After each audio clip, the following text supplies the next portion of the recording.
यो चाहिँ हाम्रो कोसीदेखाको यो स्थिति भइरहेको छ। सरसर्ती हेर्दाखेरि कांग्रेस को केही व्यक्तित्वहरू चाहिँ यसरी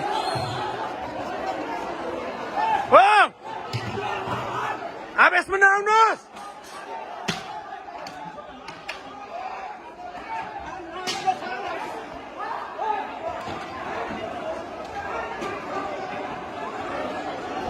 एकदमै आवेशपूर्ण भएको छ निर्वाचन, एकदमै खलबलिएको छ।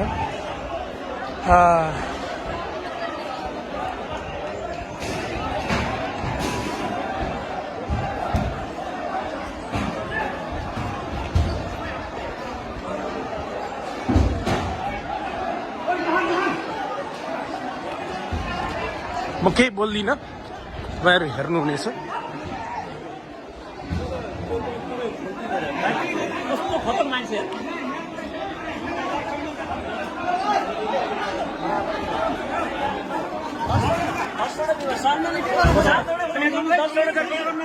एमालेको नेता त्यो मोदी निर्वाचित पार्टीले भाग्यो भाग्यो ओइ भाग्यो ओ त्यसले भाग्यो छोरा यहाँ ल्या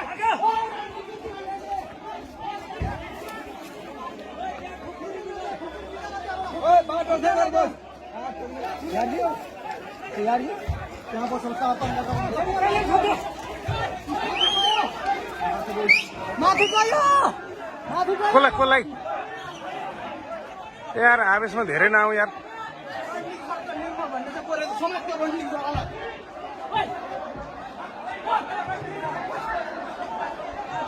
मतदान लगभग क्यान्सल भइसकेको जस्तो भइरहेको छ। मलाई दुःख लागिरहेको छ। यो निर्वाचन प्रणाली एकदमै बदल्नुपर्ने अवस्था हामीले देखिसकेका छौँ। निर्वाचनलाई इलेक्ट्रोनिक ढङ्गले घरमै बसेर मतदान गर्ने खालको माहौल नबनाएसम्म यो भयावह स्थिति यस्तै रहने हामीले देखेका छौँ। यो पाँचखाल नगरपालिका, काभ्रे जिल्लाको पाँचखाल नगरपालिका वडा नम्बर 13 को स्थिति असामान्य बनिसकेको यो तपाईहरुलाई मैले भिजुअलमा देखाएको छु। यो सरसर्ती हेर्दाखेरि कांग्रेस सम्बद्ध व्यक्तित्वहरूलाई केही कुराहरू चित्त नबुझिएपछि मतपत्र एकैचोटि 10 वटा मतपत्र च्यातिएको अधिकृतले भन्ने आक्षेपीकरणमा यो किसिमको माहौल बनेको छ। म यो दुःखदायी घटनाक्रमलाई यहाँहरु समक्ष सम्प्रेषित गरिरहेको छु।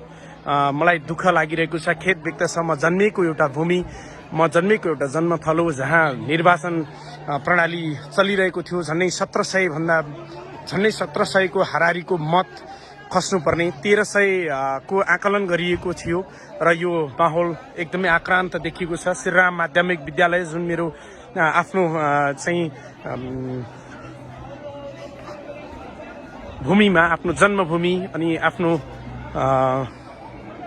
मेरो आफ्नै विद्यालयमा भइरहेको थियो यो मतदान र यस क्रममा कांग्रेस सम्बद्ध व्यक्तित्वहरू आवेशमा आइसकेपछि यो माहौल भनेको छ र निर्वाचन अधिकृतले एकैचोटि 10 वटा मतपत्र च्यातिएको भन्ने कारणले चाहिँ यो घटना घटेको छ र यहाँ माहौल एकदमै गरम भइरहेको छ।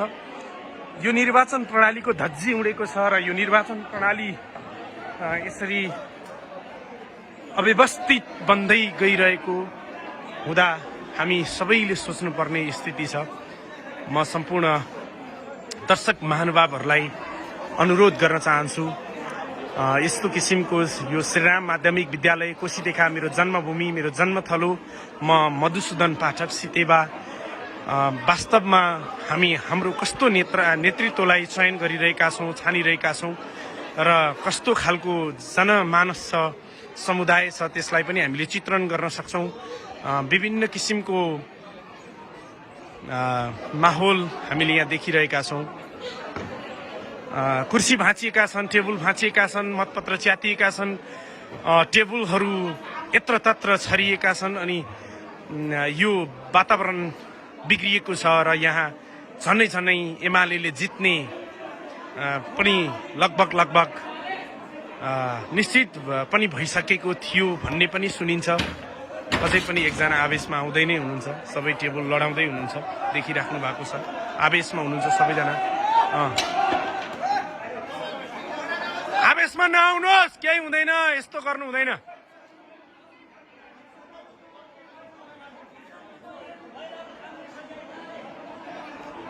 अब यहाँ टाउको फुट्न सक्ने सम्भाव्यता छ। मलाई यो दृश्य देखाउन कारुणिक लागिरहेको छ, किनभने हामी यस्तो समाज निर्माण गरिरहेका छौँ कि जुन समाजले कहिल्यै शान्ति स्थापित गर्न सक्दैन, कहिल्यै शान्तवादलाई स्थापित गर्न नसक्ने स्थिति हामीले यहाँ देखेका छौँ। यद्यपि यो काङ्ग्रेस र एमाले बीचको द्वन्द्वात्मक भौतिकवादी चिन्तन, पुँजीवादी चिन्तनको उपज निर्वाचन प्रणालीको यो धज्जी उडेको यो दृश्य यहाँहरूलाई सम्प्रेषित गर्न चाहन्छु।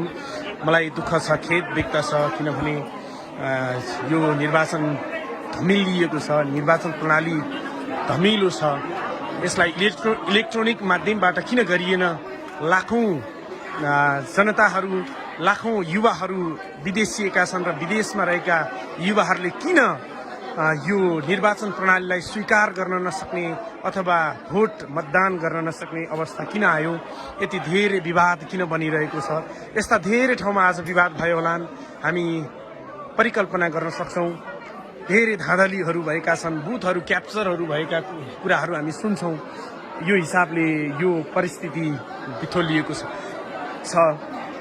न यहाँ प्रहरीले नै केही साम्य गर्न सकेको छ, न यहाँ कुनै राज्यको संयन्त्रले केही सहयोग गर्न सकेको छ। यहाँको आवेगपूर्ण यहाँको जनताहरू यहाँको यो निर्वाचन प्रणालीको प्रति आक्रोश व्यक्त गरिरहेका छन् र यो व्यक्तित्व कस्तो व्यक्तित्व हो, जहाँ कस्तो नेतृत्व चयन हुनेछ र कस्तो नेतृत्वले कस्तो काम गर्नेछ र कस्तो विकास गर्नेछ, अनि यो कोसीदेखाको विकास कसरी सम्भव छ? मलाई दुःख लागिरहेको छ। म यहाँ जन्मेँ, म यहाँ हुर्केँ, म यही स्कुलमा पढेँ, तर म फेरि आफ्नो विभिन्न कार्य क्रियाशीलतामा काठमाडौँ जिल्लामा बसेँ र म यहाँ मतदानका लागि आएको थिएँ। म मतदान गर्ने क्रममै थिएँ, तर यो व्यवस्था, यो अवस्था देखेर मलाई साह्रै दुःख लागेको छ। म मतदान गर्ने अवस्थामा छैन।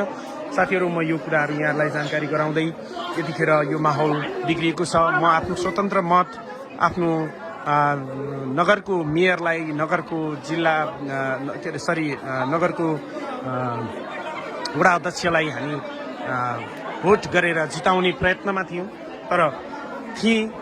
तर यो असमर्थ भएको छ। अब यो के हुन्छ, कसो हुन्छ, यसको बारेमा म केही भन्न सक्दिनँ। यहाँ विभिन्न गुट बीचमा छलफलहरू चलिरहेको छ। यहाँ सबै अबुझ, अर्धविकसित अनि अवचेतन मनहरू बिथोलिएका छन् र अर्धशिक्षित यी नागरिकहरू, देशका नागरिकहरू नेतृत्वविहीन बनेका छन्। एक खालको भन्ने हो भने प्रहरी प्रशासन पनि भर्खरै देख्दै हुनुहुन्छ, केही तारतम्यता मिलाउँदै हुनुहुन्छ। भोट क्यान्सल भएको छ, मतपत्र च्यातिएको छ, ढ्वाङ कता छ थाहा छैन। अहिले यो इलेक्ट्रोनिक डिभाइसबाट भएको थियो भने सायद यो उसको माहौल यस्तो हुँदैन थियो होला। किन हामीले निर्वाचन प्रणाली चेन्ज गर्न सकेनौँ? नेतृत्व परिवर्तन गर्ने आकांक्षा गरिराख्दा हामीले हाम्रा प्रवृत्तिहरू र हाम्रा प्रक्रियाहरू किन चेन्ज गर्न सकेनौँ? यसमा हामीलाई दुःख छ। यो दृश्य 8 मिनटसम्म तपाईँले हेरिराख्दा म बोलिरहेको छु। मधुसूदन पाठक, कलाकारिता जगतमा मलाई सितेवाबाट तपाईँले चिनिराख्नु भएको छ। मेरो मोबाइलमा कैद भएको यो भिडियो तपाईँले जतिन्जेल हेर्नुहुन्छ त्यतिन्जेल नरमाइलो मात्रै तपाईँलाई हुनेछ, किनभने दुःख मात्रै हुनेछ। मलाई पनि धेरै दुःख लागेको छ, खेद व्यक्त गर्दछु यो निर्वाचन प्रणाली र यो सिस्टमप्रति। यस्तो धेरै ठाउँमा भयो होलान्। मलाई यो निर्वाचन प्रणाली परिवर्तन भइदिए र यो नेतृत्व परिवर्तन गर्ने सिस्टम नै चेन्ज भइदिए जस्तो लाग्छ। तपाईँलाई कस्तो लाग्छ? प्रतिक्रिया दिन पनि आग्रह गर्न चाहन्छु। अरू बाँकी दृश्यहरू म पछि तपाईँलाई सम्प्रेषित गर्नेछु। अहिलेलाई म यति भने, म एउटा स्वतन्त्र नागरिक जसले धेरै कुरा बोल्न सक्दैन, जसले धेरै कुरा जानकारी गराउन पनि सक्दैन, एकदमै आक्रान्त। म भोट हाल्नका लागि आफ्ना सबै कामहरू छोडेर काठमाडौँबाट यहाँसम्म आएको थिएँ। लगभग 2 घन्टाको बाटो, 65 किलोमिटरको दूरीमा रहेको यो कोसीरेखा गाविस थियो र अहिले नगरपालिका भएको छ। 13 नम्बर वडा रहेको छ यो पाँचखाल नगरपालिका। यो विभस्त आज बिजोग स्थितिमा छ। यहाँको दृश्य तपाईँलाई सम्प्रेषित गर्नु मेरो लागि एकदमै दुःखद कुरा हो। मेरो आफ्नो भूमिमा यति धेरै जनताहरू छन्, 1700 भन्दा बढी भोटरहरू भएको ठाउँमा नेतृत्व चयनको यो बिन्दु टुङ्गिएको छ। म यहाँ केही कुराकानी बताउन चाहन्न। माहौल एकदम बिग्रिएको छ। यति हो कि यो निर्वाचनको प्रणाली हामीले कस्तो चयन गरिरहेका छौँ, कस्तो प्रक्रियाबाट निर्वाचन गरिरहेका छौँ, यस्तो धाँधलीपूर्ण निर्वाचन किन गर्नुपर्ने जनतालाई हामीले सुसूचित गर्नु छ। जय नागरिक, जय देश, धन्यवाद।